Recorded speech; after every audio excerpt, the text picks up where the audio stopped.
Welcome to Talk of the Town. I'm Phil Arno. The Buffalo public school system has been in turmoil, you might say, for decades. The graduation rate, the test scores have left a lot to be desired. Phil Ramore has been the head of the Buffalo Teachers Federation for decades. He's faced challenges and represented the teachers on several levels with school boards and superintendents for several years. Phil is with us today in studio to talk about some of the challenges that he faces, that the kids face, and what's going on in the school system today. We welcome Phil to the set today, and it's a complicated issue, Phil. This is not, we could talk for hours about what is happening with the kids in the Buffalo public schools. There's a combination of things that are going on. First of all, there's a high absentee rate, there's low test scores, there's a low graduation rate. By any standards, things need to improve with Buffalo public schools. But there's a lot of elements that contribute to these problems. It's not a simple, black and white issue. There's a thing that you can say, this is going wrong and that's going wrong, and if depending on whose point of view, whether it's a school board member, whether it's a businessman, whether it's a kid, whether it's a parent, there's all different directions. As representative, as head of the Teachers Federation, where do you think the problems are with the school system today? And I know that's a broad question, but where do we start? Well, I'll tell you where we start. First of all, we have to realize that, as everybody knows, that the poverty in the city of Buffalo is second or third, depending on which study you look at, the worst in the nation. But we can't use that as an excuse. I mean, they have troubled families.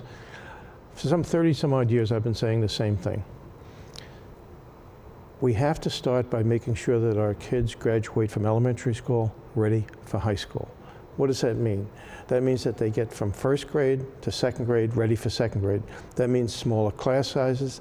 That means all the reading teachers and math teachers that they have, but also working with the parents at the earliest possible age, because if there's a family in distress, you have a chance of working with them. So we have to tie it in with the civil, with the Erie County Health Department, et cetera. So it's a no-brainer, but no one wants to do it because it's expensive. But if we can ensure that the students and the parents and the families get the help they need from first grade, second grade, pre-K, first grade, second grade, third grade, and graduate from elementary school ready for high school, that's the answer. It's that simple, but it's that hard. No one wants to do it. They're just starting to listen to that now. After 30 years, I start to hear people say, oh, maybe we should really start in the early grades. Well, let me back up just a little bit. You've been head of the Teachers Federation for close to 35 years now. In that time, what's changed? There's a lot of things. One of the big things is poverty is a lot worse. Then you have the outside influences that kids are subjected to now, like the video games. That it depends on how many things you kill. You have TV and radio and movies that display violence. There's all sorts of violence occurring. You also have edicts coming out of the federal government as to what we should be doing in the classrooms and what parents should be doing, and the state government. They've taken away local control. And what they're doing is they're just trying to, what I call robotize education. You become a robot. So there's no more local control anymore. I think the people in Buffalo, the people in Williamsville, Amherst, are intelligent enough to make decisions as to what's best for their kids, rather than having somebody in Washington, D.C. or Albany saying the only way you're going to get this money is by doing something that most people consider stupid. Well,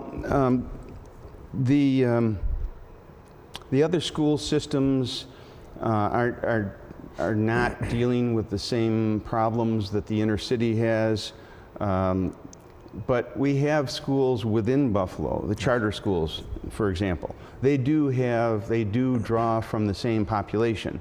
Now, arguably, their school populations come from more involved parents, but is that the only way we can say, the only reason you can say that their students are meeting with more success? I mean, isn't there more to it than that? Are the teachers doing a better job in charter schools? There's a lot more to it than that, but one of the things you have to realize too is that charter schools can expel kids and send them back to the public schools.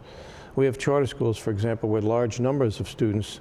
If they don't fit in, they're expelled and they're sent back to the Buffalo public schools, and that usually happens right before exams. Also, we did a study that they don't have the same kind of students with major disabilities like we have. Well, they do admit children with disabilities. There's a slight discrepancy. Like, I think Tapestry, I read, has maybe 13% on average of kids with disabilities, and the Buffalo public schools on average have 17%.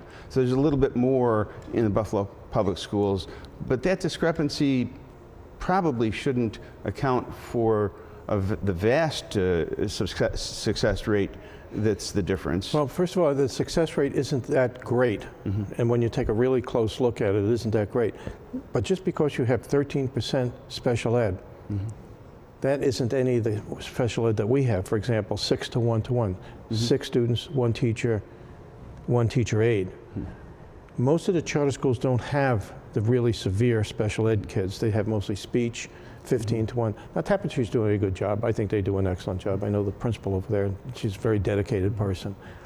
But we've done a study with the charter schools used to have a rate of suspensions that were, like one of them had something like 20% of the kids were suspended.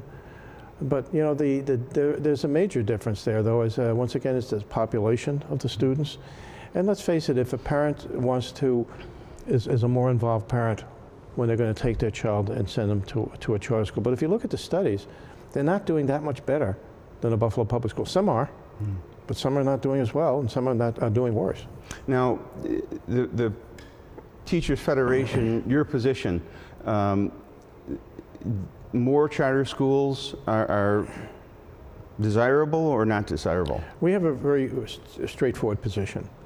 As long as they have the same population that we have, you know, like, let's drill into the special ed.